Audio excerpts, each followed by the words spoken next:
Today on Fulfilled as a Mom, I have the pleasure of interviewing a repeat guest.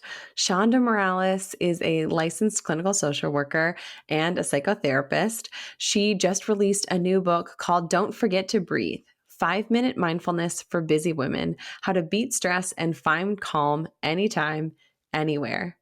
This book aims to help women reclaim their peace of mind by centering themselves in the present moment, even when they're being pulled in 80 different directions. So I am so excited to chat with Shonda so that she can share with us some tips and tools that will help those of us who feel overscheduled and overburdened to help reclaim time for ourselves using evidence-based mindfulness techniques. If you have been a longtime listener, Shonda has been on the show before. I cannot wait to unpack this discussion with you. So without further ado, here she is, Shonda Moralis. I'm Tracy Bingaman.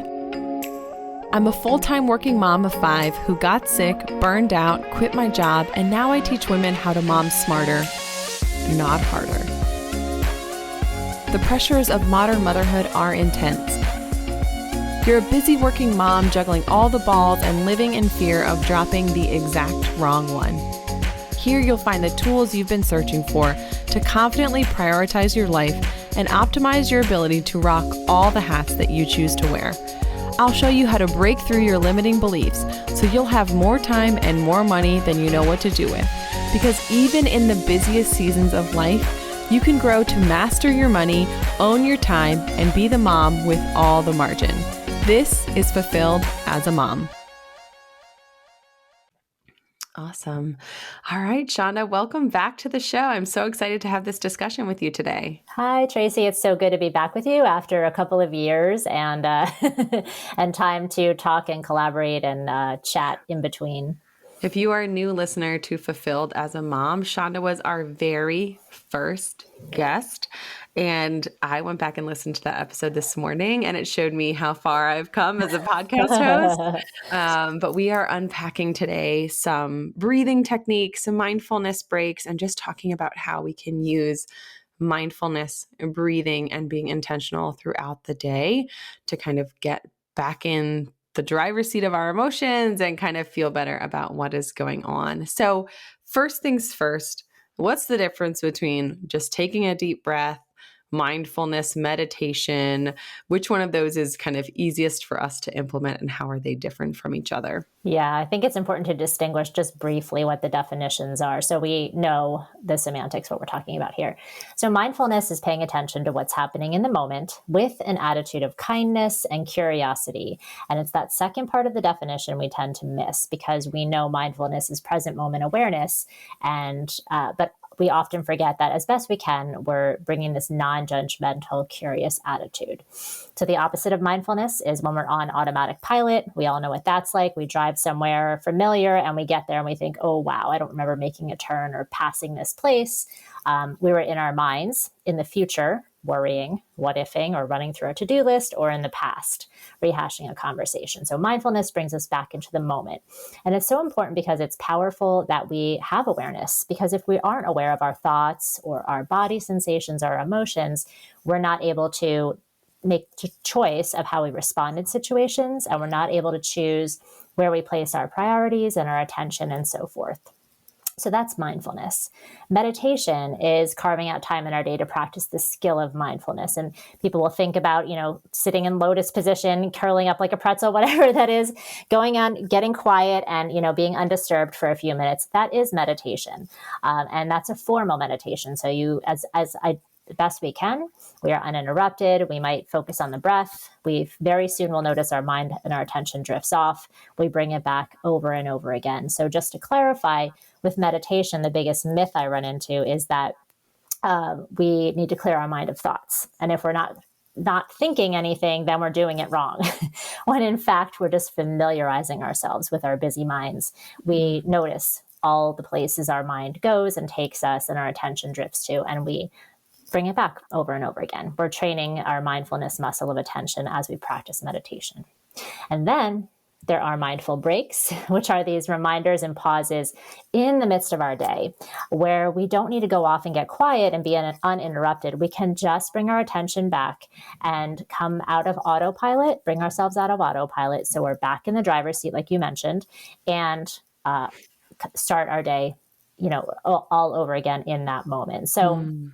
that's the difference. And so just taking 3 deep inhales and exhales can be a mindful break. When in the midst of all the chaos that's happening around you with your kids or at work or whatever's happening, that can be a mindful break. We can take a mindful break while we're commuting to work. We can take a mindful break, all sorts of times throughout the day while we're drinking our coffee or folding the laundry.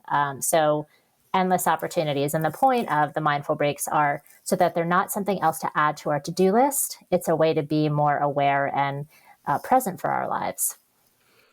So when you were describing that meditation where you're tuning into your thoughts, so your thoughts are happening regardless of whether you're paying attention to them or not, and you're bringing them back. So you said it really beautifully. You said, they're wandering away and you're bringing your attention back, or I guess your attention's wandering away and you're bringing your attention back to what's happening in your mind, to your thoughts.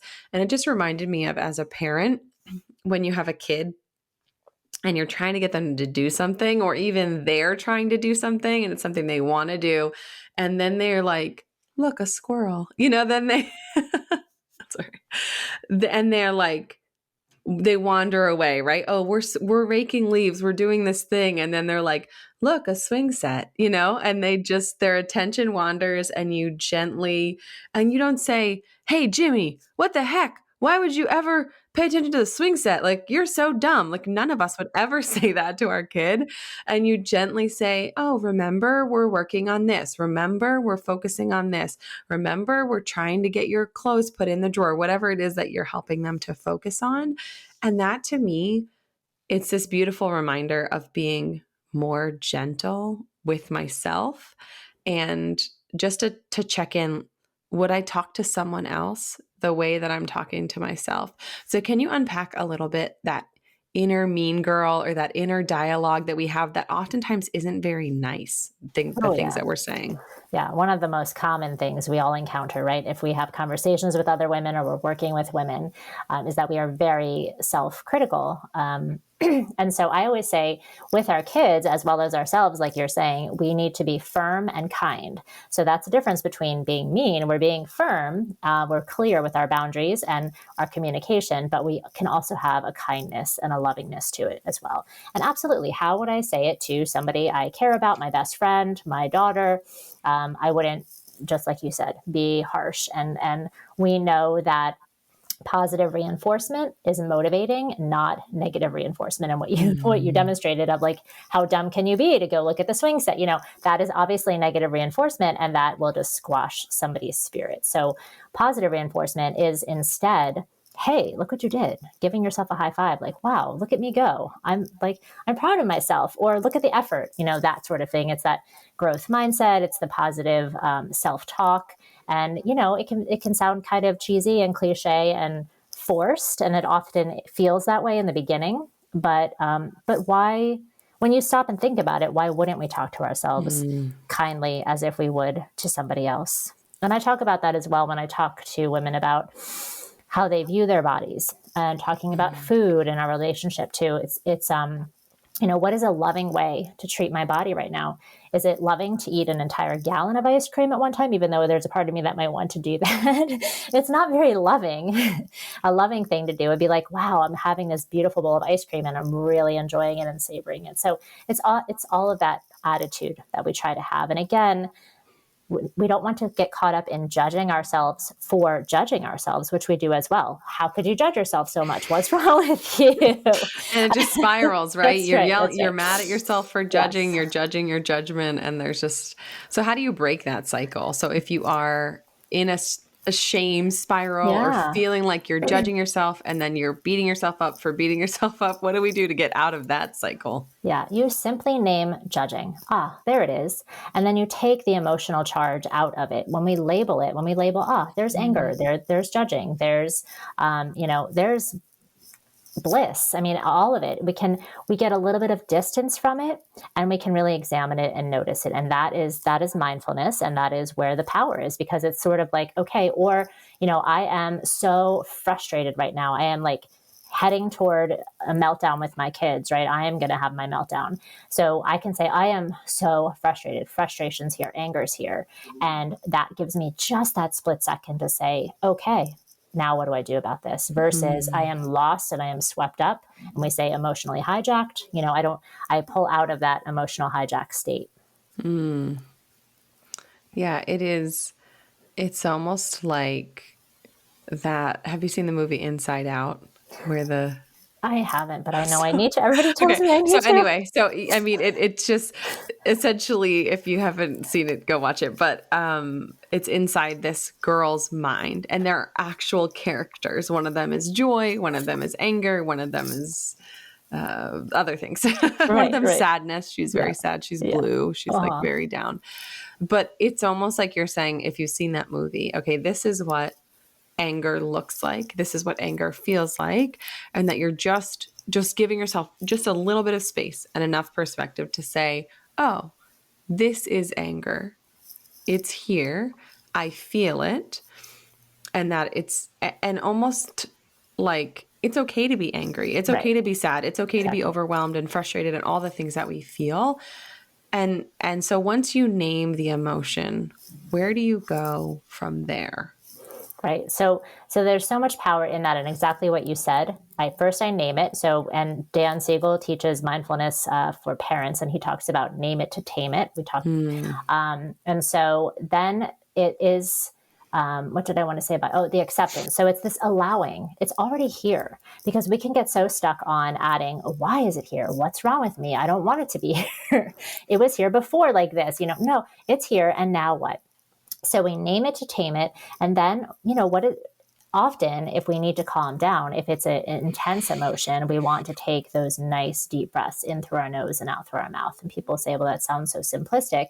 Well, yes, it's very simple, but we don't remember to do it, because when we're feeling those intense emotions, we're definitely breathing shallowly in our chests. We are not taking those deep breaths.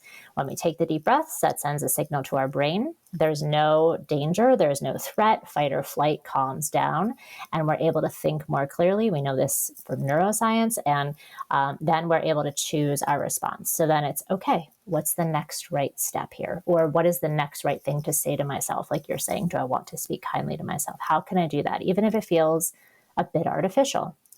The more you practice it, the more it becomes a habit. And so a really helpful mindful break along what we're talking about here is, this can be for intense unpleasant emotions, or intense pleasant emotions, or neutral emotions for that, or neutral kind of situations. The triangle of awareness. So if you think of the 3 points of a triangle, they correspond to our thoughts, our body sensations, and our emotions. And they impact each other very rapidly. So I can have a thought just sitting here. I can have a thought of, oh, remember that time I got up and I gave a talk and I bombed? And guess what? I'm going to feel dread in my, like, I'm going to feel embarrassment. I'm going to feel maybe hot in my face. I'm going to feel sinking in my stomach. I'm going to feel embarrassment, shame. What a loser. That is so, like, oh my gosh, those people probably still think about it. And I thought, body sensation, emotion. I'm spinning around that triangle and I am really in it. That's just from one thought. So by taking a breath, I can say, look what's here. It's shame, it's embarrassment. It was just triggered from just a thought. And now what? Do I want to shift my attention to something else? Or do I want to hang out here and think about all the times I was embarrassed and I bombed and, felt terrible about myself, and guess which one we want. So, and if we're not even aware of it at all, then we leave, we go to the next part of our day and we're barking at our kids because we're feeling awful. We write an email and we're kind of still snippy with somebody else, and on and on and on we go. So that's where the power lies. And conversely, let's say I have a beautiful moment, like I'm just walking outside. If the sun is out, I hear the birds chirping, let me just start over there. Let me just say I am sitting here talking to you, but I have a thought about hugging my son. Now, Hmm. I can just think about hugging my son and I feel warmth in my chest and love, and all of my body relaxes. And so thoughts are so powerful. And so the more aware we are of them, we can hang out there and I can think about that for a little bit. So it's a lot of choice. It's very empowering to be reminded that we do have a choice whether we're going to stay in that emotion. I'd love if you could speak a little bit about how we can model this for our kids in a healthy way where we are showing them how we feel, that we are as adults. It's not like you only have emotions as a kid, right? You might have bigger feelings. They might be harder to navigate, but I'll give you a good example of this. So last night, we had a really long weekend and it was full of beautiful, wonderful things like an outdoor festival and some games. And it was sunny and it's fall here. So the air is so crisp. It's like great. It was great to be outside. We had a little kid's birthday party and I volunteered at an event, but it was a lot. It was a lot. And our daughter's birthday was yesterday. And so it was like not only just normal Sunday, but like special breakfast Sunday and presents. And she's all excited because it's her birthday. And I think everyone's sort of feeding off everyone's emotions. And we went to running races. We got dinner on the table. It was a lot. It was so much. And it was all good things. Nothing Yes. bad happened at all. Right. Everyone was tired. We definitely did not get enough rest or recharging in the weekend. And someone said something, and it wasn't even directed at me. And hearing that phrase out of one of my kids, I just started crying. Like, I just think I was just overwhelmed. Mm. And I'm tired. I'm tired. My mom, when I get upset about stuff, my mom's like, "You need a nap." Like, Yes. and I do. I feel like when I'm tired, my threshold for emotional, I don't want to say instability, but just having big emotions that I don't Yeah. quite feel like I can handle, is my threshold is lowered when I am tired. Yeah. So, and my 4-year-old daughter's sitting next to me at the table, and I'm just eating my my pizza, and I'm just Uh-huh. crying, and I Oh, am like, yeah. I'm having a moment. I'm having a moment. And my daughter, she lays her hand on my forearm and she says, "Are you sad?" And I said, I don't know. Like, I know. Yeah, I am a little sad. Mommy feels a little overwhelmed. I feel tired. Um, so talk about how we can model not making our kids feel ashamed or like navigating through emotions in front of them so that they know we too have emotions. Yeah, I think a lot like you did. It's, well, in a lot of households, I will say, because one thing I know from being a therapist for, almost 25 years is people will say, I didn't learn this growing up. I don't know how to Mm, communicate. This is, and I say, you know what? It's like 99% of our households. This was not something we learned. It's okay. You're not late to the party. So, first it's to, I think our initial instinct is like, I'm fine, everything's mhm, fine, right? Because that's just what we've learned to do. And especially for our kids. And there is that fine line between wanting to pull them into our emotion and, worrying them. And we want to feel like we want them to feel safe and all of those things. And yet to model, I can feel this and I'm okay. It's that living in that and of, I can be really sad right now, or I can be grieving, or I can be really angry, and I love you, and everything's okay, and everything's going to be okay. I need a little time. And so we can model that too to say, so whether we do it during, which often we cannot do, but after, sort of processing it very, very, simply at their level, but just to say, I was really frustrated. I was really angry. I was really overwhelmed. I needed to go and take a few minutes to myself to calm down, to just breathe, to listen to a song, whatever that was. And I'm feeling a little bit better now, and so that's what we need to do when we're feeling like that. And it's okay to feel like that. I think mhm, permission to feel whatever it is we're feeling, and also to model that we don't need to get lost in it. We can really feel it, and it's okay. It doesn't need to take over. mm, We can tolerate intense emotions, mhm. and then model appropriately how to do that as best we can. So yeah, it's a good question. So, how about when our kids fall down and get hurt? So, we have a whole lot of boys, not that it is exclusive to them, but they are just real rambunctious. And so they are uh, constantly running into each other, falling off of things. I mean, there's just a whole lot of like minor mm, ouchies. I'm not talking like broken femur, I'm talking yeah, like another bumped head. yeah. Um, so, in our house, we have one parent, it's not me, it's Dan, who, when his natural response when our kid falls down and comes running crying to us is to immediately, before we even really have understood the situation or know what's going on, he just says, "You're fine."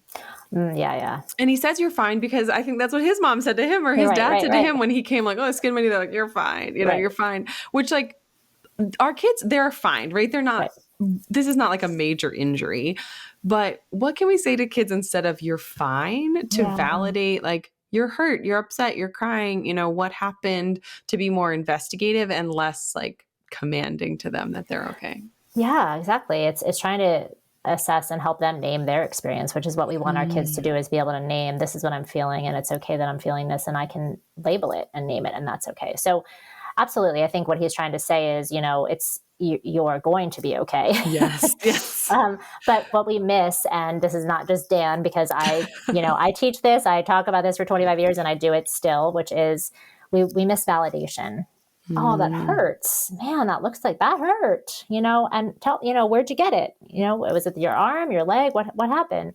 Okay. All right. And so we can be calm. We can hold that calmness, especially if they are not calm, and give them a minute or two. And of course, this also depends on each individual child, right? So we have some children who are drama queens, who are like, right? And you're like, okay, so that one you might be like super matter of fact, like, I really think it's going to be okay, like Sure.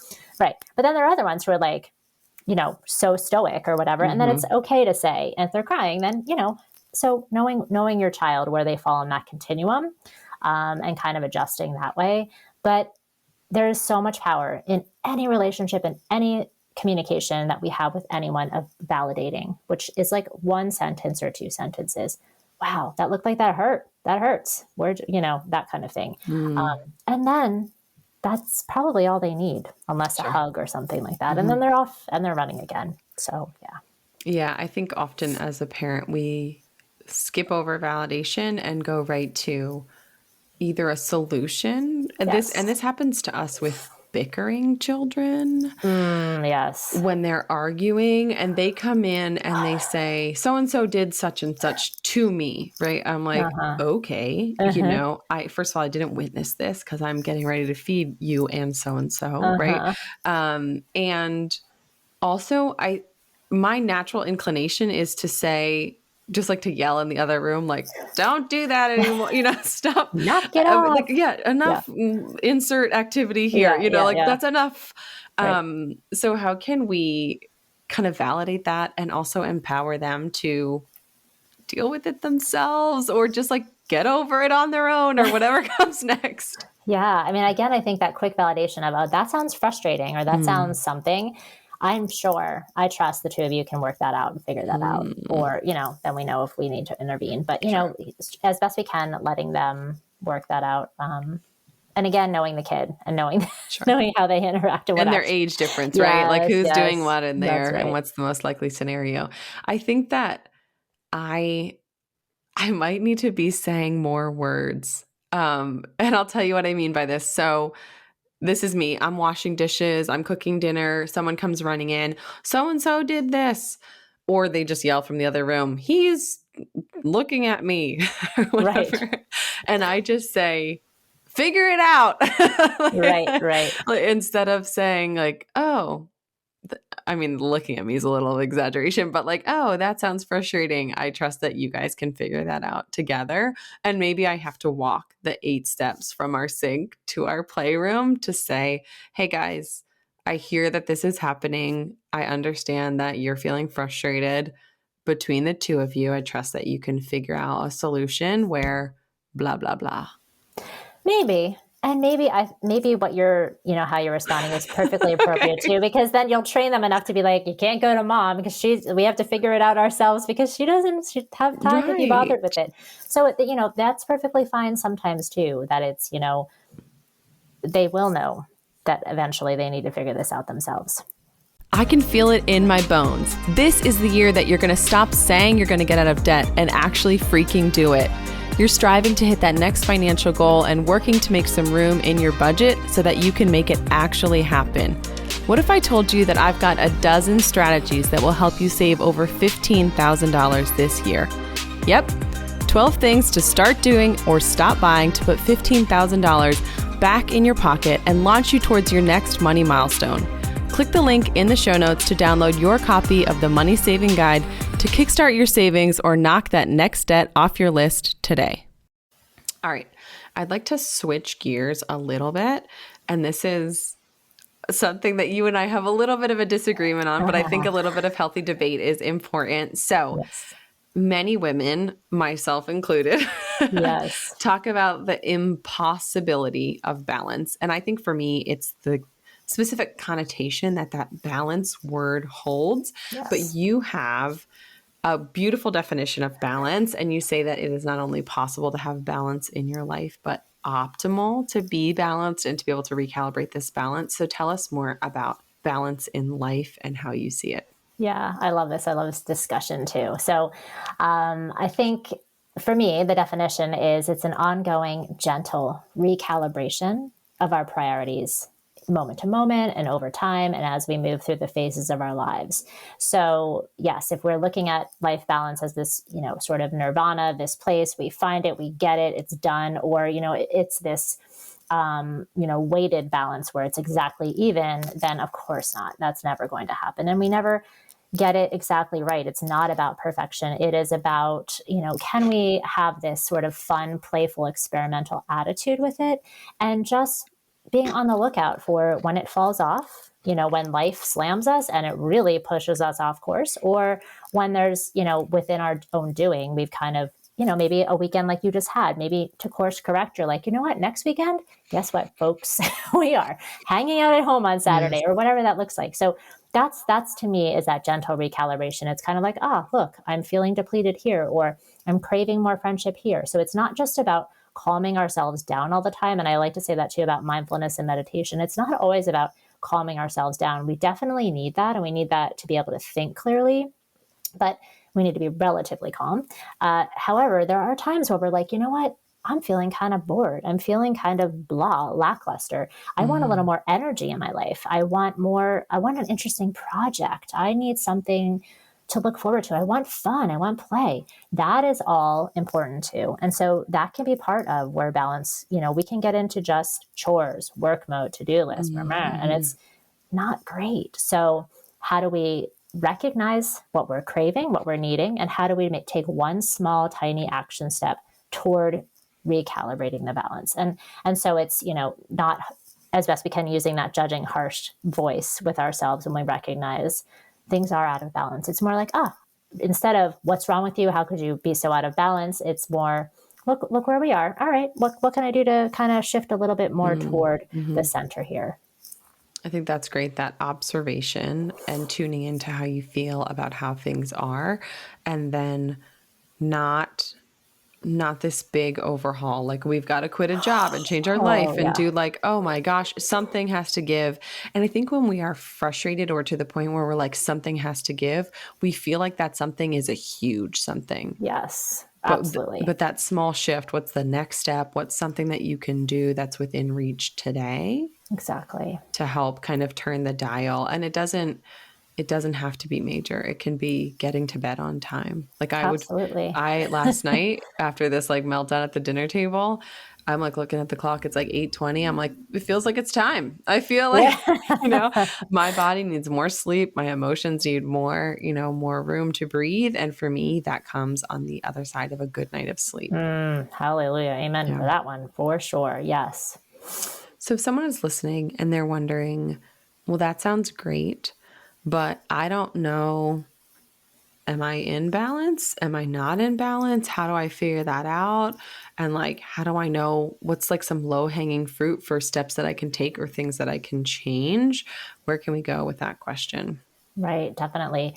So I am a huge proponent of just a few minutes if you can. And if you can't do a few minutes, 3 breaths or 1 minute first thing in the morning to just when you sit up in your bed or, you go get that drink of water, go to the bathroom and find a moment, literally 1 minute to get quiet. You can use a guided meditation. You can simply take some deep breaths, but tune into yourself. What is up? How am I feeling? You can use that triangle, thoughts, body, sensations, emotions, as just a very brief check-in. And we start to get acquainted with what's up, because otherwise we hop out of bed and we are off and running and we are on our to-do list and we really don't know, because then we don't have energy to think about it when we're falling into bed at night. So it's a really great time. And if you can't do it first thing in the morning, just find a time. It's those, just taking a few deep breaths and checking in with yourself. And that is a great, great place to start. It also is super radical because we tend to not stop. And it feels so impossible to literally stop. But yes, we do. We have 20 seconds. And I always say, if I get it, because I was totally in that boat when I first started practicing some of this. I was like, you want me to slow down? Like what? And just stop and sit here and do, Nothing. ostensibly nothing. Exactly. Yeah. But what I found was, those were the days when I wasn't spilling my coffee. I wasn't forgetting my keys. I wasn't, barking and then having to apologize. I was just a little bit slowed down just a notch, but I was actually more efficient, more productive. And we know those days, right? When we're feeling like we're kind of off and everything is like we're forgetting it and knocking things over, versus when we're on and we're feeling more tuned in. So that's the difference, and it's not perfect. Again, it's a practice, but it helps orient us and shift us a little bit more into that space. It has recently been coming up a lot in what I'm reading and listening to, and people that I'm following who have talked about this idea of what our life looks like versus what it feels like. So you Oh, can yeah. end up at this place where objectively or from the outside looking in, you have success or it all or whatever phrase that you kind of gravitate towards, and it looks like things are amazing and it's like Pinterest worthy, and your social feed is filled with smiling kids, but there are also 37 pictures of them like picking their nose or sticking their finger in their brother's nose before you got that picture, Right. versus how it feels like to Oh, be yeah. living your life. Can you talk about how we can use mindfulness to really tune into how our life feels versus how it looks? Yeah. First, just let me, just hit home what you said. And as, again, my experience as a therapist, I see this all the time, like, women who do have it all together, because we do, even if we feel like we don't, still. So come in and you're just like, whoa, we're all struggling. Sometimes it's just the way it is. So no matter how it looks. So noticing when we're comparing, we hear so much about this, but it's insidious. It is so hard not to compare ourselves. So again, not judging ourselves when we find that we are doing some comparison through social media or our neighbors or whatever it is, that just like, okay. And then I have a mindful break for this in one of my books called The Green-Eyed Monster. And I talk about the one day, this is pre-COVID, and I still had an office, and I was schlepping it into my car. I had just gotten my son on the bus. I had my briefcase and my lunchbox and all, like, I'm like, into my car, rushing to work to see my first client of the day. And I look over as I'm pulling out of my driveway and see one of my really good friends lives across the street. And she was strolling in the sunshine with her dog and her cup of coffee. And I was like, oh, that looks so nice. I wish I could do that right now. And then I was like, what's wrong with you? And started judging myself. She works, she's a stay-at-home mom, keeps her house afloat. Her husband travels a lot and so forth. She's not laying around all day eating bonbons on the couch. And you like your work. What's up? So, I kind of unpacked that for a moment, got underneath it and thought, what is it? What am I really craving? And it was just a little bit of that open white space in my calendar. I just wanted to have 10 or 15 minutes to stroll in the sunshine with my cup of coffee and walk my dog. And in that season of life, I did not have that. My perception was there was no time for that. So I went to my office and I, at my lunch break, kind of opened my book for a few weeks later and kind of scheduled in this time every so often where I really protected that time. So it's about recognizing what we're craving when we feel jealous, when we feel envy, comparing ourselves to others, recognizing, like you're saying, the perception of what their life looks like. It's guaranteed they are human Everyone beings does. inside. Yep. Yes. And really bringing it back to myself. What is it that I'm craving? And what's one small step I can take toward moving in that direction? Yeah.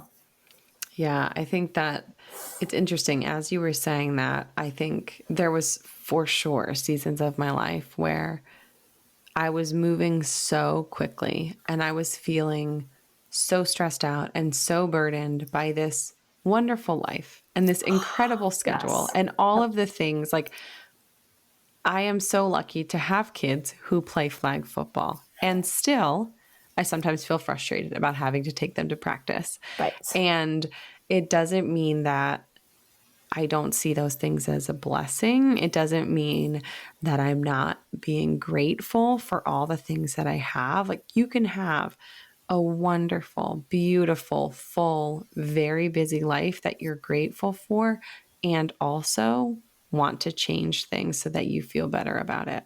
Yeah, we want to have enough time to actually savor it and enjoy it. And I talk about this too, talking about drowning in chocolate. And that's not my phrase. Dan Harris, who talks about meditation as well, Meditation for Fidgety Skeptics is his book. Nice. I recommend it. Yeah. He talks about drowning in chocolate, which is what it is, right? It's like so much of the good stuff. And then we judge ourselves again for what's wrong with you. How could you complain? Look at all of the people who, maybe their kids are sick or they're not here or they've lost kids. And yes, yes, and yes. And yet, okay, but so it's still okay for us to look at our lives and say, how do I want to shift the balance a little bit more so that I can enjoy this beautiful life I have? Mm. And I have found that when I really unpack things, it's often that I want to do less and Yes. exist more. That I am reminded that we are not human doings. We are human beings, and we are Yes. meant to exist where sometimes we are active and sometimes we are resting. And that probably most of us are doing way more often than we are being. And for me, this mindfulness break, it just pumps the brakes on all of the doing so that you can drop back into yourself and exist, as opposed to going through the motions, doing the things, but not being present as you're doing them. That's right. That's right. And it's so radical, like I said, in giving ourselves permission, especially as moms, and a lot of your listeners, I'm sure, are ambitious, busy moms, and we are totally notorious for it's so hard to offer ourselves permission to just stop, to rest, to lay down on the couch in the middle of the day with a book. Are you kidding me? Like how hard is that for so many of us? And I Mm. raise my hand as well. Like, it needs to be raining and dreary, and like there have to be certain conditions until I'm Sure. like, now it's okay. Now is the time. Mm. And my kids are older. That's a whole other thing, is when you have young kids, that's a whole other situation.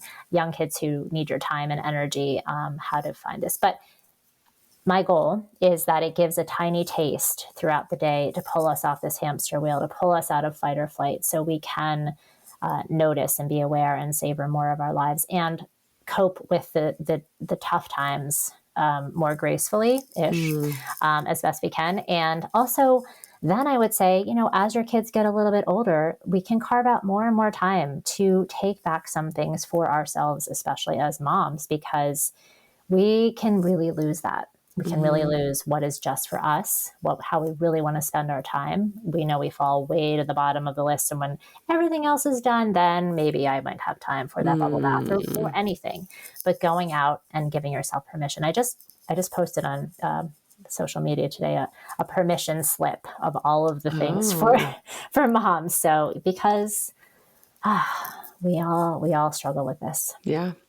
So, your latest book is called Don't Forget to Breathe. So, I would love if you tell us a little more about it and share some of those evidence based mindful breaks. What can we find in it and how can we implement those in our lives? Sure, right. So the most powerful combination to practice mindfulness, especially when we only have a few minutes or carving out making a few minutes, is if you can, like I mentioned, meditate, which can be just sitting down and getting quiet for 1 minute in the morning, and then starting with one mindful break, one at a time, and kind of stack those on over time. So in this book, there are 3 types of mindful breaks. There are breathe breaks, which are to promote more calm and awareness. The triangle is a good example of that. There are becoming breaks. So when we want a little more energy, or let's say we are given a promotion at work or we're taking on a new project, we need a little more confidence or assertiveness. That's a becoming Mm. break. And then the balance breaks are pretty much what they sound like. So, kind of how do we bring things back into balance? And so, the purpose, like I mentioned, when we get quiet, hopefully first thing in the morning, what am I needing? And then you pull out one of the breaks depending on what's needed in that moment, in that phase of life. And then I see it as kind of this upward spiral of growth. So we keep implementing these mindful breaks. We keep growing as we all do and learning. And then, it keeps us moving forward and up, and we keep recalibrating that balance. So another great example that everyone loves from the breathe break is a coffee mindful break, which is Mm. super simple. Just being present for that cup of coffee, using your senses and really tasting and feeling the mug, and taking 20 seconds to enjoy your cup of coffee or tea in the morning. And that's a great way to start your day and take a mindful break.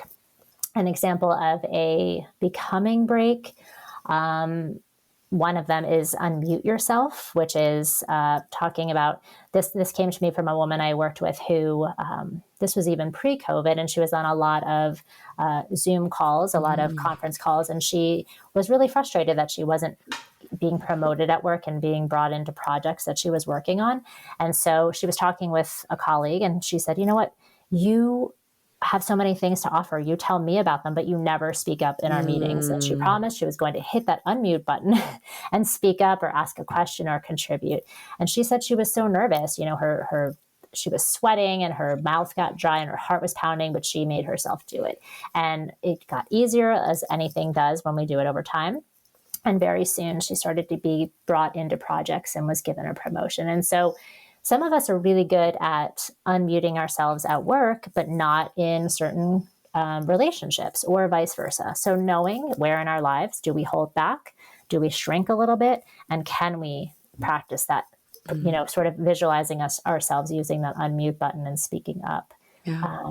Yeah. Powerful And, stuff.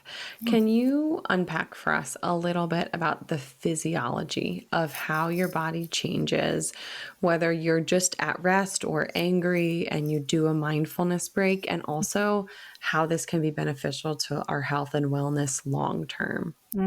well, that's a lot to unpack. So let me. Just the basics. Right. So when we are stressed, chronic stress, we tend to live in this low level of fight, flight, or freeze, and we know that's our body's reaction to perceived threat or danger.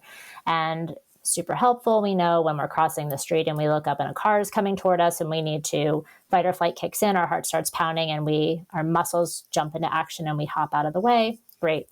But the thing is, I can be sitting at home looking at my to-do list with my emails coming in and projects and deadlines, and I'm in the same fight or flight. Our body and mind don't distinguish between perceived danger and real danger.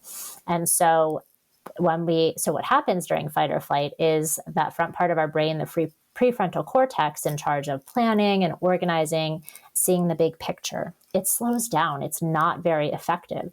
And we're running on from the amygdala, that emotional part of our brain. So we're reacting. And a lot of habit shows up. So when we pause and take a few deep breaths, that sends a signal to our brain. There's no immediate danger, and we can then calm down a bit, and there's no threat. So then the front part of our brain can work more efficiently and is now in charge. So I can pause and say, hey, what's next? What's the next right step? What do I need to do here?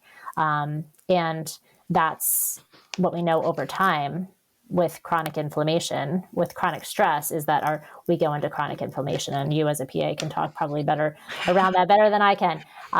But we know that it causes a lot of illness. And research around meditation has been shown to positively affect our immune function, all the way down to telomeres, which are the caps of our chromosomes that are responsible for aging. And so we know if we're, meditating just a few minutes every day, long term, this can affect how long we live and how long we live in a healthy way. So it all the way down to our chromosomes can affect us. So what you're telling me is that mindfulness breaks are anti-aging. So we should also have like a good That's right. skincare routine, but also we should meditate. It's That's definitely right. important too. Sure, yes. Awesome. So if people are wanting to learn more and follow you and find you online, where can they go to buy all the books and learn all the things that you are teaching? Yes, so my books are found anywhere books are sold, and you can find me at shondamoralis.net, and that's SHONDAMORALIS.net. And I'm on social media as well. So I'd love to connect with people, say hello. Yeah. So if you are breathing all day long, but you don't realize it and you're not conscious of it, and I you want hope you Shonda, are. yeah, right. And you want Shonda to remind you how to not forget to breathe and how to breathe in a way that is intentional and focused and bringing you back from the outside world and from doing and doing and doing, kind of drop back into your body, pick up, don't forget to breathe, and start to implement little tiny mindfulness breaks into your already very busy day. And it's going to help you slow down and just feel better. Absolutely, yes. Awesome. Well, thanks so much, Shonda. It was nice chatting with you. Oh, it's great to be here, Tracy. Thank you. I'm doing a victory dance right now because you did it. You took the time to tune in, to reach for a better life, and to take care of you. Did our time together go by way too fast for anyone else? Head to fulfilledasamom.com for show notes and all the discount codes from today's show. You now have the tools and knowledge to change your life. Go blaze your trail, take that step, make the shift, and do the work to create fulfillment in your life today.